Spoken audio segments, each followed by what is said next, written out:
Welcome to Mimans academy. ये lecture है MP tech का, जिसके अंतर्गत हम आज श्वसन तंत्र के कुछ मोस्ट आईएमपी क्वेश्चन करने वाले हैं। फर्स्ट क्वेश्चन है, स्तनधारियों में श्वसन होता है? तो ध्यान रखना, स्तनधारियों या स्तनपायी जीव प्राणी जगत में एक समूह होता है जिसमें नर और मादा दोनों में स्तन ग्रंथियाँ पाई जाती है, लेकिन जो मादा है उसके जो स्तन ग्रंथि है वो अत्यधिक विकसित होती है। और ये जो स्तनपायी होते हैं ये अपना श्वसन जो है फेफड़ों द्वारा लेते हैं। इसका आंसर क्या होगा? Option B. नेक्स्ट क्वेश्चन है, श्वसन क्रिया में वायु के कौन से घटक की मात्रा में कोई परिवर्तन नहीं होता? तो ध्यान रखना, जब हम ऑक्सीजन लेते हैं, हमने सांस लिए हैं, तो उसमें जो CO2 है वो कितनी आती है शरीर के अंदर? वो आती है 0.03%। हुआ क्लियर? और जो ऑक्सीजन है वो आती है 21%, और जो नाइट्रोजन है वो आती है 70%, यानी कि 70.9% आती है। हुआ क्लियर?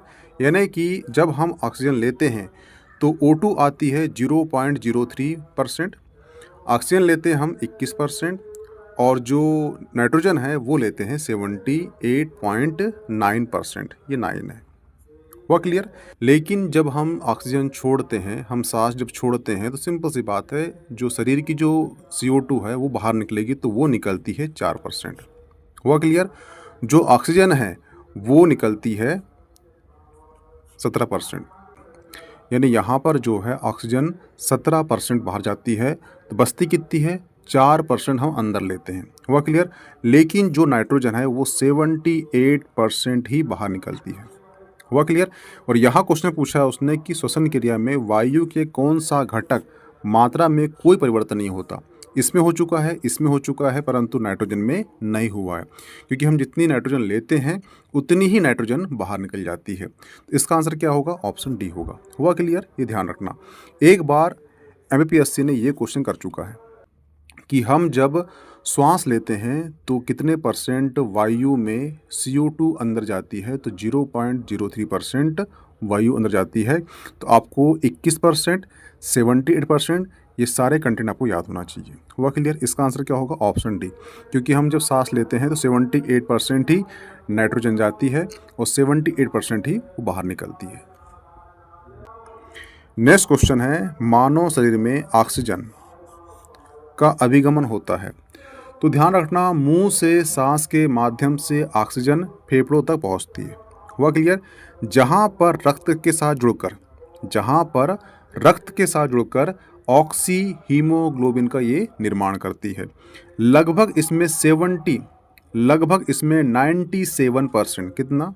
97% ऑक्सीजन का परिसंचरण होता है केवल हीमोग्लोबिन के माध्यम से। हुआ क्लियर? लेकिन जब हम ऑक्सीजन लेते हैं तो वो पहले पहुंचती कहाँ पर? वो पहुंचती है लंग्स में। हुआ क्लियर? उसके बाद जब हम ऑक्सीजन लेते हैं तो सबसे पहले पहुंचती है वो कहाँ? लंग्स में, और उसके बाद रक्त से जुड़कर वहाँ बनता है ऑक्सी हीमोग्लोबिन, और वो जो ऑक्सी हीमोग्लोबिन है ये 97% O2 का शरीर में परिसंचरण करता है। वो कहाँ पहुँचाता है? वो पहुँचाता है कोसी तक। इसका मतलब ये है कि जब हम ऑक्सीजन लेते हैं तो वो लंग्स तक पहुंचती है। हुआ क्लियर? और लंग्स में वो रक्त के साथ जुड़ती है और क्या बनाती है? ऑक्सी हीमोग्लोबिन बनाती है, और उसके बाद जो है 97% तक जो ऑक्सीजन है उसका परिसंचरण होता है शरीर में। ठीक है? और वो कहाँ पहुँचती है? वो जो ऊतक है, जो कोशिका है, वहाँ तक पहुँचती है। और यहाँ पूछा है उसने अभिगमन होता है, यानी कि सीक्वेंस पूछा है कि सबसे पहले कहाँ पहुँचती है। तो पहले कहाँ पहुँचती है? वो पहुँचती है लंग्स में, फिर रक्त में, फिर रक्त के माध्यम से फिर शरीर में। हुआ क्लियर? इसका आंसर क्या होगा? ऑप्शन सी होगा। यानी कि आपने ऑक्सीजन लिए, वो फेफड़ों तक पहुँची, फेफड़े से रक्त में गई, रक्त से शरीर में गई, ये सीक्वेंस पूछा, सिंपल सी बात। हुआ क्लियर? इसका आंसर क्या होगा? Option C.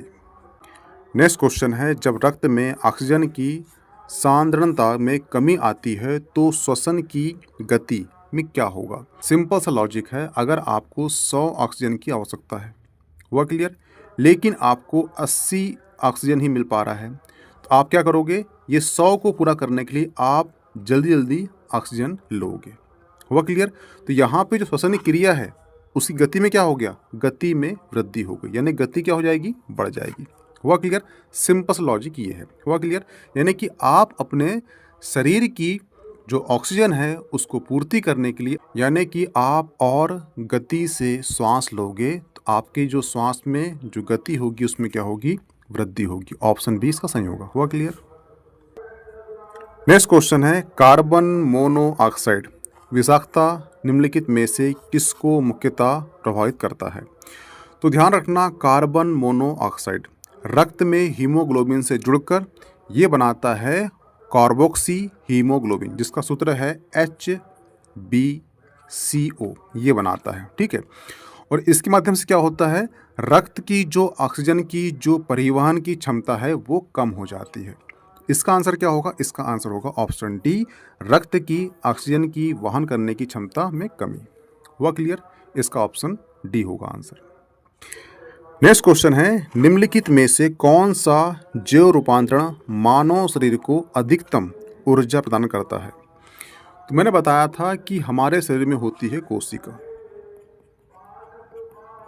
ठीक है, कोशिका में होता है माइटोकॉन्ड्रिया, और माइटोकॉन्ड्रिया को बोलते हैं कोशिका का पावर हाउस। हुआ क्लियर? और इसमें जो पावर हाउस होता है ना, उसमें जो ऊर्जा निकलती है वो बनती किस में है, वो बनती है एटीपी के रूप में बनती है। हुआ क्लियर? परंतु जब एटीपी जल से यानी कि H2O से क्रिया करता है, क्या बनता है, ये बन जाता है एडिनोसिस डाइफॉस्फोरेट बन जाता है, यानी कि ये बन जाता है ADP बन जाता है, और प्लस इसमें अकार्बनिक फास्फोरस यानी कि PI का निर्माण होता है, और प्लस क्या होता है, ऊर्जा इससे निकलती है। हुआ क्लियर? यानी कहने का मतलब ये है कि जो ATP है वो रूपांतरण किस में होता है, वो होता है ADP में होता है। इसका आंसर क्या होगा, ऑप्शन बी होगा। और इससे क्या निकलती है, इससे निकलती है एनर्जी यानी कि ऊर्जा निकलती है। हुआ क्लियर? इसका आंसर बी सही होगा। हुआ क्लियर? नेक्स्ट क्वेश्चन है, श्वसन में ऊर्जा उत्पादित होती है। तो सिंपल सी बात है, कोशिका है, कोशिका में माइटोकॉन्ड्रिया है, माइटोकॉन्ड्रिया के अंतर्गत ऊर्जा उत्पन्न होती है, इसलिए कोशिका का पावर हाउस कहते हैं किसे, माइटोकॉन्ड्रिया को। और जो माइटोकॉन्ड्रिया है उसमें जो ऊर्जा उत्पन्न होती है वो एटीपी के रूप में होती है, और जो एटीपी है वो जल अपघटन करके ही एडीपी में कन्वर्ट होता है। जब कन्वर्ट होता है तो उससे वो ऊर्जा निकलती है। हुआ क्लियर? इसका आंसर क्या होगा, ऑप्शन बी ATP। हुआ क्लियर? कभी आपको ये क्वेश्चन आ जाए कि केंद्रक के अलावा DNA कहाँ होता है, तो ये ध्यान रखना, केंद्रक के अलावा जो DNA है वो माइटोकॉन्ड्रिया में होता है। ये क्वेश्चन कई बार कर चुका है, इसलिए ध्यान रखना। ठीक है, इसका आंसर क्या होगा, option B ATP। Next question है, ऑक्सीजन की उपस्थिति में ग्लूकोज के कार्बन डाइऑक्साइड जल में ऊर्जा निर्मुक्त होने के साथ पूर्ण रूपांतरण होने को क्या कहते हैं? तो ध्यान रखना, जब हम वायुमंडल से ऑक्सीजन लेते हैं यानी कि श्वास लेते हैं, इस क्रिया में क्या होता है कि जो भोज्य पदार्थ है उसमें जो ग्लूकोज है उसका पूर्ण ऑक्सीकरण होता है, जिसके परिणाम स्वरूप क्या बनता है, वो बनता है CO2 प्लस H2O बनता है, प्लस एनर्जी। क्या बनती है, एनर्जी यानी कि ऊर्जा बनती है। हुआ क्लियर? तो इसका आंसर क्या होगा, हम लेते कहाँ से हैं, हम लेते हैं वायु से ऑक्सीजन। तो इसका आंसर क्या होगा, ऑप्शन ए, वायु श्वसन इसे कहते हैं। हुआ क्लियर? ऑप्शन ए सही होगा। क्वेश्चन है, ग्लूकोज के विखंडन के संदर्भ में कौन सा कथन सही है? तो ध्यान रखना, पहला कथन कहता है कोशिका द्रव में ग्लूकोज 4 कार्बन अणु वाले पायरुवेट में विखंडित होता है। गलत, ये 3 कार्बन अणु वाले पायरुवेट में कन्वर्ट होता है, तो ये तो कथन गलत हो जाएगा। ठीक है। दूसरा, ऑक्सीजन के अभाव में पायरुवेट लैक्टिक एसिड के रूप में परिवर्तित होता है, ये बिल्कुल सही है। ध्यान रखना, जब आपके शरीर में ऑक्सीजन नहीं होती और आपकी जो कोशिका हैं ये वर्क करती है, यानी कि आप जब मेहनत करते हो और आपके बॉडी में ऑक्सीजन की कमी होती है, तो जो ग्लूकोज होता है, ग्लूकोज एक्चुअली लैक्टिक अम्ल में परिवर्तित हो जाता है, और इसी लैक्टिक अम्ल के कारण आपको होती है थकान। तो ये जो ऑप्शन है, कथन जो है सेकंड सही है। हुआ क्लियर। और जो लैक्टिक अम्ल में बदलता है ग्लूकोज, इसे ही कहते हैं अनाक्सी श्वसन। कभी क्वेश्चन आपको आ जाए कि अनाक्सी श्वसन क्या होता है, जब ग्लूकोज का लैक्टिक अम्ल में परिवर्तन हो जाना। और ये कब होता है, जब आपकी बॉडी में ऑक्सीजन की कमी है, आप वर्कआउट कर रहे हो तो आपकी कोशिका काम कर रही है, कोशिका में है ग्लूकोज और ग्लूकोज कन्वर्ट हो रहा है किसमें, लैक्टिक अम्ल में, और इसी को कहते हैं अनाक्सी श्वसन। ये क्वेश्चन आ चुका है इसलिए ध्यान रखना। तो इसका जो कथन सेकंड है सही होगा। तीसरा है ऑक्सीजन की अनुपस्थिति में पायरुवेट कार्बन डाइऑक्साइड और एथेनॉल के रूप में परिवर्तित होता है। तो ये भी सही है, ठीक है, और ये भी सही है। तो यहाँ पर कथन 2 और कथन 3 बिल्कुल सही है। इसका आंसर क्या होगा, ऑप्शन सी होगा। हुआ क्लियर।